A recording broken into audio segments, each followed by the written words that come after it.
नमस्कार, आप देख रहे हैं आरपीएस समाचार। मैं हूं आपके साथ रघुनाथ प्रसाद शास्त्री। नजर डालते हैं आज की कुछ खास खबरों पर।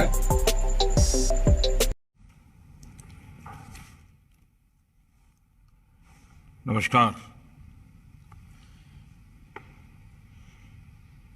केंद्रीय मंत्रिमंडल के मेरे सहयोगी श्री अमित शाह अलग अलग राज्यों के मुख्यमंत्रीगण, गृह मंत्री जी, राज्यों के पुलिस महानिदेशक, गृह मंत्रालय के वरिष्ठ पदाधिकारीगण, अन्य सभी महानुभाव, देवी और सज्जनों, आजकल देश में उत्सव का माहौल है।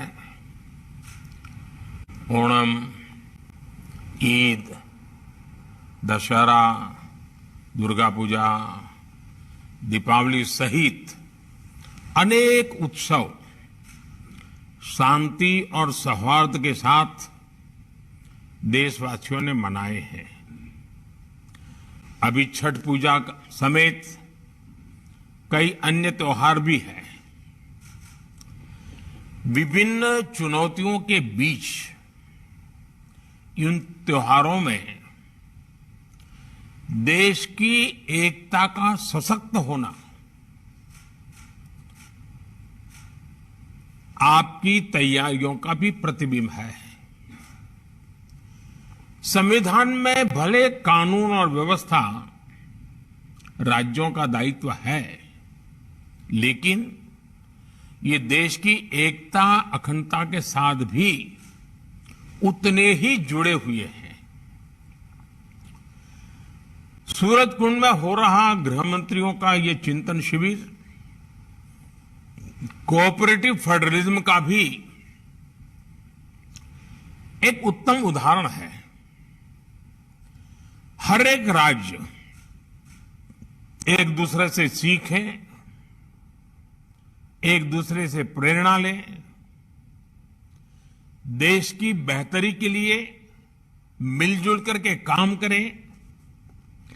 ये संविधान की भी भावना है और देशवासियों के प्रति हमारा दायित्व भी है।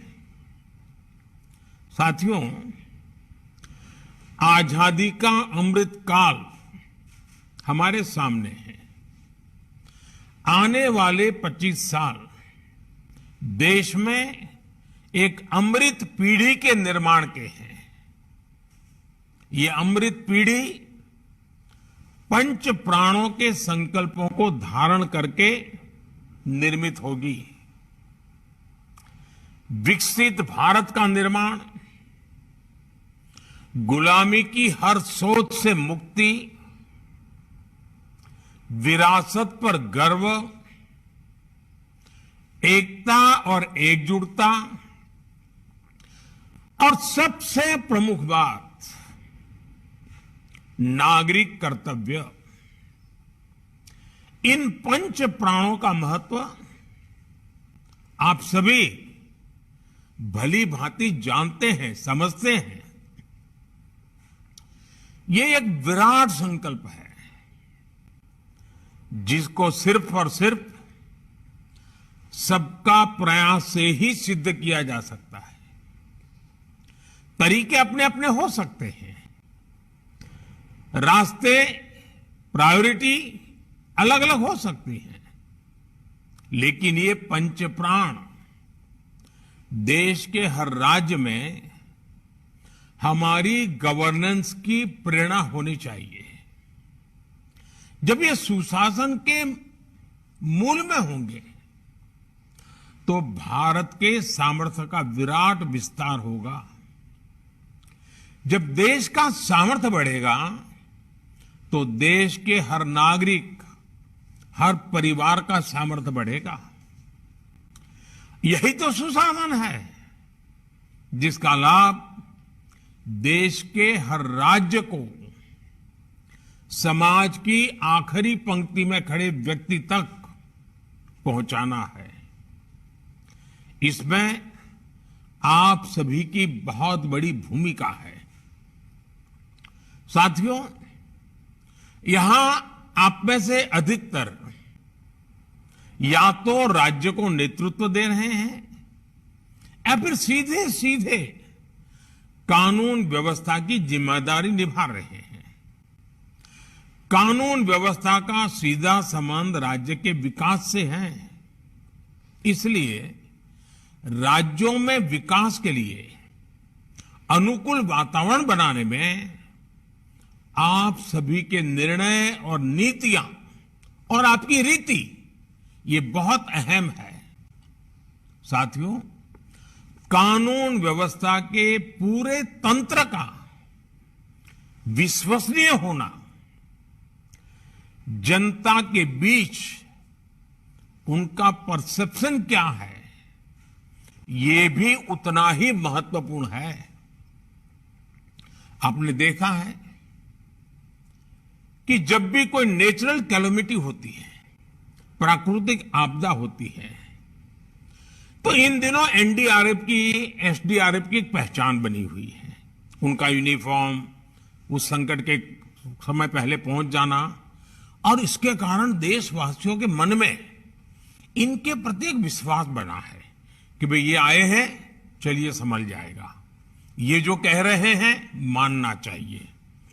इनकी बातें अगर स्वीकार करेंगे तो हमारा नुकसान कम होगा। और आप देखिए, एनडीआरएफ में है कौन भाई? एसडीआरएफ में है कौन? आप ही के सब साथी हैं, सुरक्षा बलों के जवान ही हैं। लेकिन समाज में उनके प्रति बड़ी श्रद्धा बन गई है। आपदा के समय में जैसे ही एनडीआरएफ, एसडीआरएफ की टीम पहुंचती है, वैसे ही लोगों को संतोष होने लगता है कि अब एक्सपर्ट टीम पहुंच गई है, अब से अपना काम कर लेंगे। साथियों, अपराध वाली किसी भी जगह पर जैसे ही पुलिस पहुंचती है, लोगों में ये भाव आता है कि सरकार पहुंच गई। कोरोना काल में भी हमने देखा है कि किस तरह पुलिस की साख बेहतर हुई थी। पुलिस के लोग जरूरतमंदों की मदद कर रहे थे, जरूरी संसाधन जुटा रहे थे, अपने जिंदगी को दांव पे लगा रहे थे। यानी कर्तव्य परायणता में कोई कमी नहीं है। जरूरत अच्छा परसेप्शन बनाए रखने की भी है। इसके लिए पुलिस बल को प्रेरित करना, उसके लिए प्लान करना, हर छोटी मोटी चीजों पर लगातार मार्गदर्शन करते रहना, कुछ गलत होता है तो रोकना, ये हमारी एक जीवंत प्रक्रिया होनी चाहिए। ऊपर से नीचे तक हर पल होनी चाहिए। साथियों, हमें एक बात और समझनी होगी। अब कानून व्यवस्था किसी एक राज्य के दायरे में सिमटी रहने वाली व्यवस्था नहीं रह गई है। अब अपराध इंटरस्टेट और इंटरनेशनल हो रहे हैं। यानी टेक्नोलॉजी की मदद से एक राज्य में बैठे अपराधी दूसरे राज्य में भयंकर अपराध करने की ताकत रखते हैं। देश की सीमा से बाहर बैठे अपराधी भी टेक्नोलॉजी का जमकर गलत इस्तेमाल कर रहे हैं। इसलिए हर राज्य की एजेंसियों का आपस में तालमेल, केंद्र और राज्य की एजेंसियों का आपस में तालमेल, ये बहुत जरूरी है। और इसीलिए आपको मालूम होगा, मैंने डीजीपी कॉन्फ्रेंस में कहा था कि 2 एडजॉइनिंग स्टेट होते हैं, उसके जो एडजॉइनिंग डिस्ट्रिक्ट होते हैं, उन्होंने पीरियोडिकली बैठ करके दोनों राज्यों के उन दोनों जिलों की समस्याओं का संकलन करना चाहिए, साथ मिलकर काम करना चाहिए। उसी में से ताकत बनेगी। कई बार केंद्रीय एजेंसियों को कई राज्यों में एक साथ जांच करनी पड़ती है, दूसरे देशों में भी जाना पड़ता है।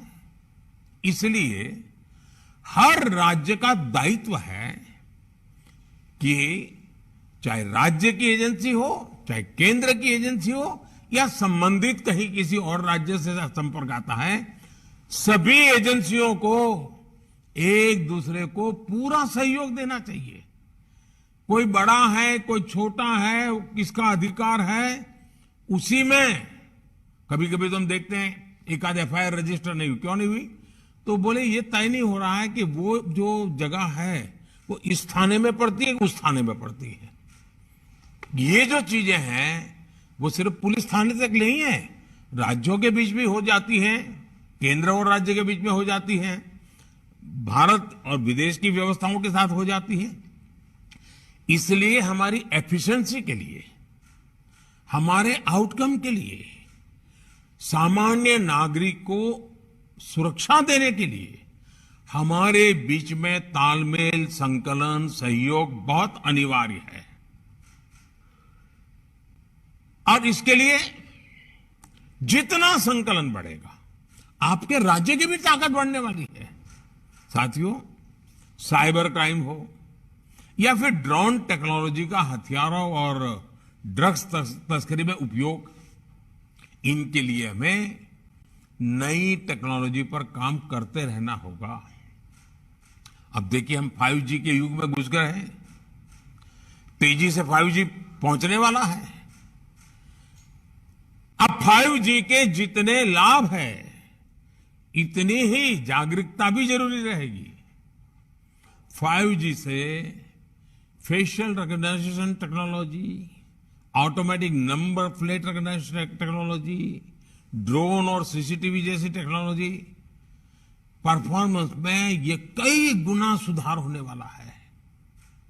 लेकिन हम जितनी तेजी से आगे बढ़ेंगे, जो क्राइम करने वाला वर्ल्ड है उसका भी ग्लोबलाइजेशन हो चुका है, वो इंटरस्टेट हो चुका है, वो भी टेक्नोलॉजी में फॉरवर्ड हो चुके हैं।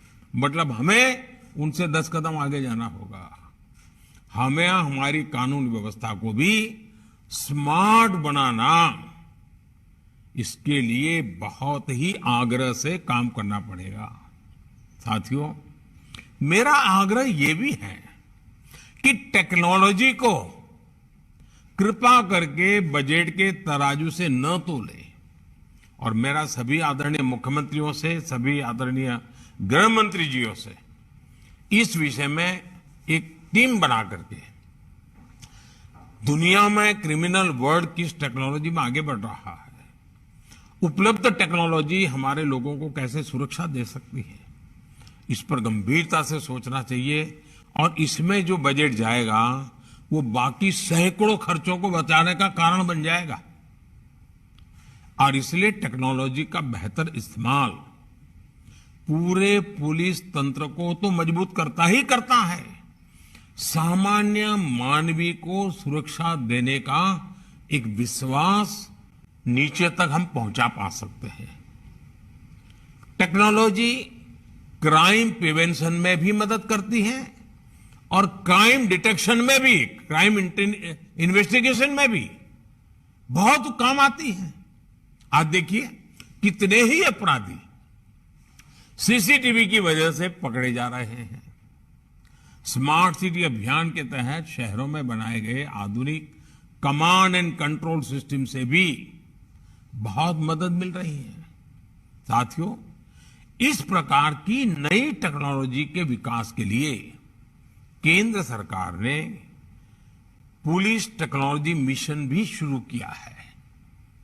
अनेक राज्य भी इसमें अपने स्तर पर काम कर रहे हैं।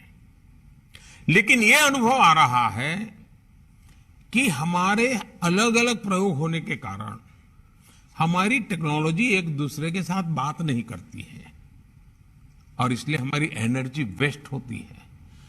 वो जो भी मटेरियल है वो उस राज्य तक सीमित रहता है। हमें कॉमन प्लेटफॉर्म के विषय में बड़ा मन रख करके सोचना ही पड़ेगा। किसी एक के पास बहुत उत्तम चीज है तो ये मान करके न बैठे कि मेरे पास है, मैं तो किसी को दूंगा नहीं, मैं अपनी ताकत बनाए रखूंगा। एक समय आएगा, कितनी उत्तम टेक्नोलॉजी होगी और लोगों के सहयोग में नहीं होगी तो स्टैंड अलोन निकम्मी हो जाएगी। और इसलिए टेक्नोलॉजी में भारत के संदर्भ में मैं सोच रहा, हमारी सभी best practices, best innovation common link वाले ही होने चाहिए, इंटर ऑपरेबल होने चाहिए, एक दूसरे के साथ लगातार सरलता से बात कर सके, ये व्यवस्थाएं अनिवार्य हैं। साथियों, आज फॉरेंसिक साइंस का महात्म्य बढ़ रहा है और वो सिर्फ पुलिस महकम के तक सीमित नहीं है जी। लीगल फर्टेनिटी को फॉरेंसिक साइंस समझना पड़ेगा, जुडिशरी को फॉरेंसिक साइंस समझना पड़ेगा, इवन हॉस्पिटल को भी फॉरेंसिक साइंस समझना पड़ेगा। इन सबके प्रयत्न से ही फॉरेंसिक साइंस का उपयोग क्राइम और क्रिमिनल को सजा दिलाने में बहुत काम आ सकता है। अकेला पुलिस के पास फॉरेंसिक साइंस की कुछ व्यवस्थाएं इनफ नहीं होगा और इसलिए हर राज्य में हमें संकलित और संतुलित व्यवस्था, हर राज्य को गांधीनगर स्थित नेशनल फॉरेंसिक साइंस यूनिवर्सिटी की और उसकी क्षमता आज दुनिया के 60-70 देश फॉरेंसिक साइंस यूनिवर्सिटी का लाभ ले रहे हैं। हमारे राज्यों ने भी बढ़ चढ़ करके लाभ लेना चाहिए। ये पूरी तरह फ्यूचरिस्टिक टेक्नोलॉजी ड्रिवन व्यवस्था है।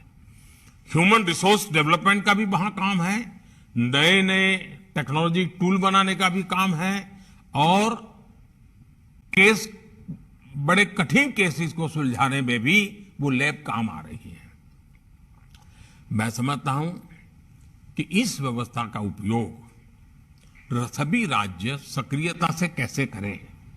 साथियों, कानून व्यवस्था को बना रखना एक 24/7 वाला काम है, लेकिन किसी भी काम में यह भी आवश्यक है कि हम निरंतर प्रक्रियाओं में सुधार करते चले, उन्हें आधुनिक बनाते चले। बीते वर्षों में भारत सरकार के स्तर पर कानून व्यवस्था से जुड़े रिफॉर्म्स हुए हैं। उन्होंने पूरे देश में शांति का वातावरण बनाने में मदद की है। आप भी जानते हैं कि भारत की विविधता, भारत की विशालता की वजह से हमारे लॉ एनफोर्समेंट सिस्टम पर कितना दबाव होता है। इसलिए बहुत जरूरी है कि हमारा ये सिस्टम सही दिशा में ऊर्जा लगाए, वरना हमने देखा है कि कितने ही अनावश्यक केसों में छोटी छोटी गलतियों की जांच में ही पुलिस डिपार्टमेंट की ऊर्जा चली जाती है। इसलिए हमने व्यापार कारोबार से जुड़े अनेकों प्रावधानों को अब डीक्रिमिनलाइज कर दिया है, उन्हें अपराध की श्रेणी से बाहर निकाल दिया है। 1,500 से ज्यादा पुराने कानूनों को समाप्त करके भविष्य का बहुत बड़ा बोझ कम किया गया है। मैं तो राज्यों से भी आग्रह करता हूं, आप भी अपने यहां कानूनों को इवेल्युएट कीजिए। आजादी के पहले के जितने कानून हैं उनको वर्तमान तारीखों के साथ बदलाव लाइए। हर कानून में क्रिमिनल एंगल और निर्दोष नागरिकों को परेशानी, वो वक्त चला गया है जी।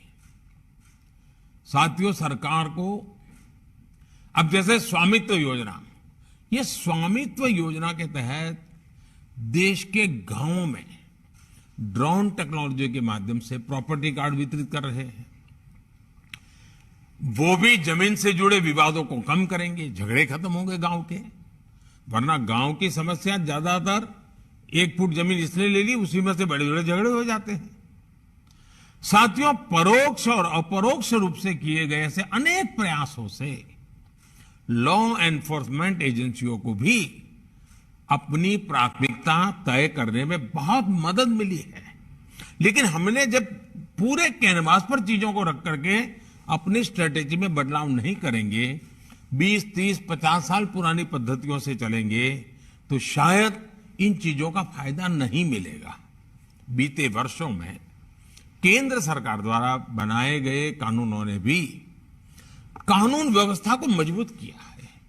आतंकवाद हो, हवाला नेटवर्क हो, भ्रष्टाचार हो, इस पर आज देश में अभूतपूर्व शक्ति दिखाई जा रही है। लोगों में विश्वास पनपने लगा है। यूएपीए जैसे कानूनों ने आतंकवाद के खिलाफ एक निर्णायक लड़ाई में व्यवस्थाओं को ताकत दी है। यानी एक तरफ हम देश के लॉ एनफोर्समेंट सिस्टम का उसकी क्षमता बढ़ा रहे हैं, तो दूसरी तरफ उन पर अनावश्यक बोझ को भी हटा सके। साथियों, एक और विषय हमारे देश की पुलिस के लिए महत्वपूर्ण है। जैसे आज देश में one nation one ration card की व्यवस्था बनी है, one nation one mobility card की व्यवस्था हो रही है, वन नेशन वन ग्रिड बना है, one nation one sine language बनी है, वैसे ही पुलिस की वर्दी को भी लेकर भी ऐसी कोई अप्रोच अपनाई जा सकती है। क्या हमारे राज्य मिल बैठ करके, इससे बहुत लाभ होंगे। एक तो क्वालिटी मटेरियल प्रोडक्ट होगा, क्योंकि मास स्केल पर होगा। कैप होगी तो करोड़ों में कैप की जरूरत पड़ेगी, बेल्ट चाहिए तो करोड़ों में चाहिएगा, और देश का कोई भी नागरिक कहीं पर भी जाएगा, देखते